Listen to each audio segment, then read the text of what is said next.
Hobby Quick Hits. Delivering that breaking hobby news directly to your earlobes. You want to know those hot drops from the card shop? We've got you covered. With your host, John Newman.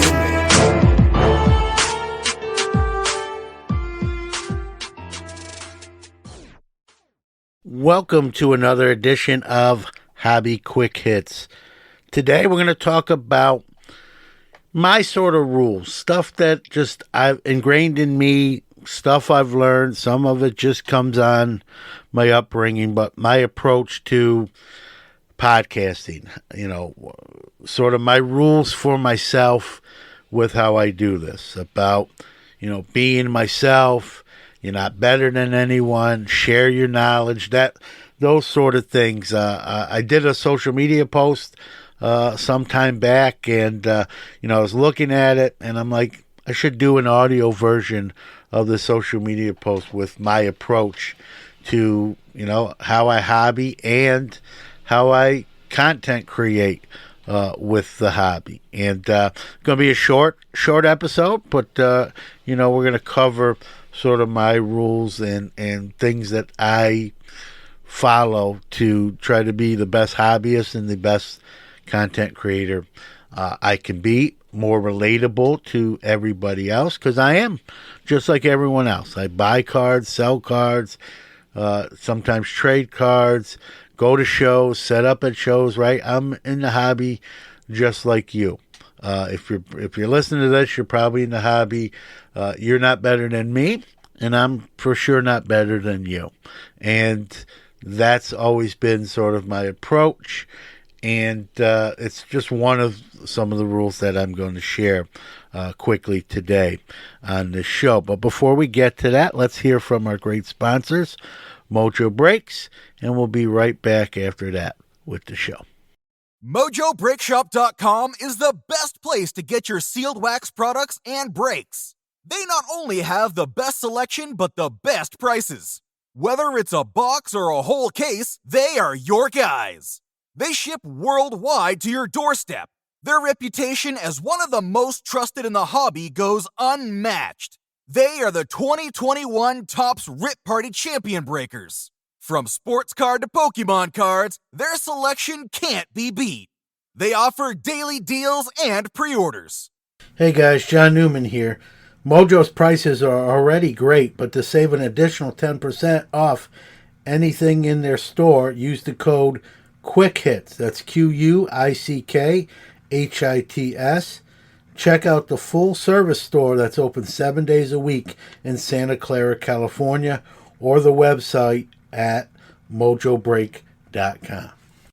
Go ahead. Let's check out this week's Hobby Wax releases. Take it away, Max.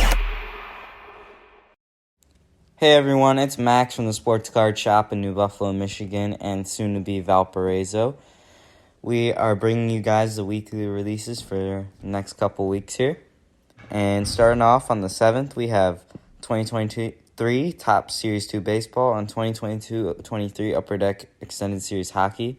On the 9th, we have 2023 Leaf Draft Football Hobby Blaster, 2023 Panini Donruss UFC, and 2022-23 Panini Select FIFA Soccer, as well as on the 9th, once again, we have 2022-23 Topps Finest Overtime Elite Basketball. On the 14th, we have 2022 Panini Select Football, 2023 Super Doubles Edition, 2023 TriStar Hidden Treasures Autographed Basketball Jersey, 2021-22 Upper Deck Ice Hockey, 2022-23 Upper Deck Synergy Hockey, 2023 Leaf Metal Draft Football Hobby and Jumbo, and on the 16th, 2023 Panini Revolution WWE, 2023 Panini 3-2 Baseball. Enjoy your show. Let's go round the hobbyverse and catch up on this week's hobby news. Let's start with Collectors, parent company of PSA. They have laid off 11 people, heavy casualties in the marketing department, such notables as David Steinberger, Terry Malia, Todd Tobias, and 8 others were let go with severance. A source from collectors is reporting that more may be to come as the company tries to market itself for potential future sale. Now, the only thing I'll caution there, folks, as someone who comes from the corporate world at one point, is sometimes, when an employee gets let go, they go to the media and say something that may not be accurate. So I'm surprised if the company is marketing itself for a future sale already after, Nat Turner's group purchased it. A little surprised at the timing of it, but maybe not, right? If you can turn a profit, when Nat Turner's group bought the company, it was a different hobby stratosphere than it is now. So, obviously I don't have any inside information, so we'll have to wait and see there as far as any future sales or future layoff. All right, we have some news on the Panini Fanatics lawsuit with Fanatics purging, poaching, I should say, some of Panini's employees, and Panini filed a lawsuit. There's been a temporary restraining order issued on both parties. Panini is accepting of that, so there'll be no further transactions, if you will, until the court date, the trial date, which is April 8th, 2024. So this should kind of settle down until the trial itself, which is, again, April 8th, 2024. Staying on the Panini, they were broken into. I know that's not this week, but we do the show every other week, so we haven't covered it. A lot of vandalism, computers ripped out of the walls, TV sets taken off the walls. A lot of people, are worried about maybe their information being compromised. No word that's a threat or going on. Police are obviously involved, and if you go online, there's all sorts of conspiracy theories and rumors and innuendo. One I heard was that it was an inside job by Panini because of the 101 Tatum out the back door, allegedly, being sold on eBay when it was a customer's redemption, and that customer is threatening legal action. And this is the one thing I heard was this was Panini's way of sort of taking the attention away from that. I don't know if I don't necessarily believe that, but you get all sorts of theories when stuff like this happens. So we'll see. I got to think there was cameras involved.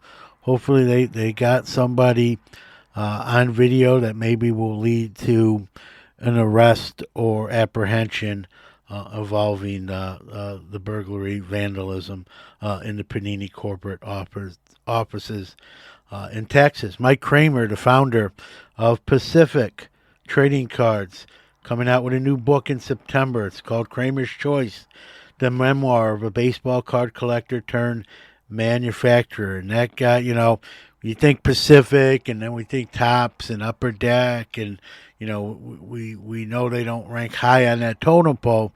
But Mike Kramer, if you know anything about him, very innovative, very creative, and a lot of stories to tell about that company going up against the big boys back in the day, and some interesting stories from a cork bat game use card and Manny Ramirez to why the company eventually went defunct and all that stuff. So it's a book I'm looking forward to reading when it comes out, and maybe we'll make some efforts to talk to Mr. Kramer as well.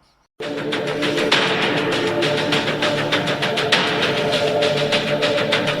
now, our feature presentation.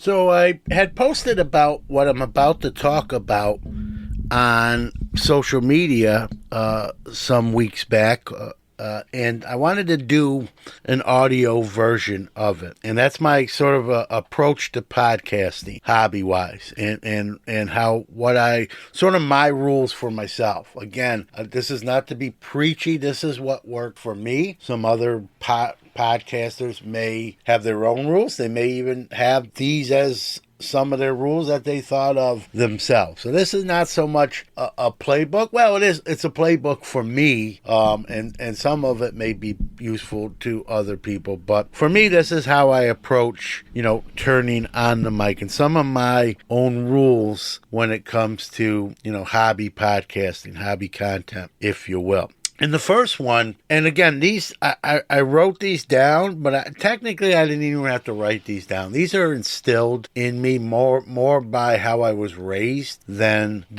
learned. But that being said, I'll go through them. Right, one of the first ones is knowing, like, hey, I'm no better than anyone else, regardless of how long I've been in the hobby, how long you've been in the hobby. We're in this hobby together. As I've always said, there's no pension plan, there's no tenure. I might have more experiences, but that's as far as it goes. And knowing that, right, when you don't feel like you're better than somebody, I think it comes across in how you treat people, how do you talk with people. And sometimes whether I'm at a show or a national and someone who recognizes me comes up to me and, oh man, you're blah blah blah, you're John Newman. I always, number one, I appreciate it, but I shake hands, I talk to them. I'm not in a hurry to end the conversation. And a lot of times, even after when we're sort of winding that conversation down, I'll get this, which I always laugh at, like, hey, you're a lot nicer in person than I thought you were going to be. And I'm like, I don't know what you were thinking. I'm a pretty down to earth sort of guy. So I've always been like that. I've had roles, as a high school varsity football coach, where you have to be an administrator, you have to be, authoritative, but by nature, I'm really just a regular dude, and I'll always be a regular dude. And I'm not going to change when I turn the mic on. That's not how it works. All right. Another one, be open-minded and a student of the hobby. That's a big one, right? Again, it doesn't matter how long you've been doing this. This hobby is changing by the day, right? We got conferences and summits with new products, new stances, new policies, right? Even if I knew everything in the hobby today, I don't, but let's hypothetically say I do. There's going to be something new that happens today or this week that I'd have to learn anyway. So you're always a student of the hobby, or you should be, because no one knows everything. I don't care what they tell you when they turn their mic on. They do not know everything. They may know a lot. They may be very experienced, but they do not know everything. So be open-minded and be a student of the hobby. That's something I try to do. Another one, be knowledgeable about subject matter, right? So when I turn this mic on and do a show, whatever show it may be, if I know it, I'll say I know it. If I think it, I'll say I think it is. If I don't know it, I'll say I don't know. There's nothing wrong with saying I don't know. Let me find out. Let's look it up. Let's research. It's human, right? No one knows everything. I respect, a content creator more when they say I'm not sure, but let's research it. Then when they say something or, sort of phony baloney their way through something, and then they turn out to be wrong, right? I respect someone who says, hey, I don't know, right? Another one, knowledgeable about the difficulties of the hobby and willingness to discuss them, right? Everyone wants to turn their mic on and talk about their wins, right? Look at this big time card I got. Look at, I bought this for $20 and I sold it for $200, right? And those things happen, and when they happen to you, great, right? And I've been there in some of those cases. But I think, you got to talk about both sides of the coin, right? Very few sports teams go undefeated in the season. Even the very good ones, even the ones that win the championships had lost that year, right? And that's my approach. I will tell you when I was wrong, when I made a mistake, how I'm not going to try not to do do that again, right? It's again comes back to being a human element. People can relate to other people who've lost like them too and won like them. But if everything you touch is gold, you'll lose people because they want to hear how you're like them. And we win and lose, and I share both of those wins and loss. Ability to use relevant scenarios and examples, right? Again, it's self-explanatory, right? Talk about your experiences in the hobby. Be transparent. Wins and losses, why? Ability to say, I don't know and I made a mistake. I kind of already said that with, being knowledgeable about subject matter, right? People appreciate it when you can be humble enough to say, I'm not sure. I don't know. Nothing wrong with that. Willingness to share personal experiences, right? Some people don't really, it's tough, right? For some people, it's tough to really share things they do or personal experience. Now, don't put your credit card number on the air, but you can talk about, I've been on this show and talked, there was a stretch during episode 40 and 50, some couple years back there, that, the content creation was really taking hold. I was upstairs a lot.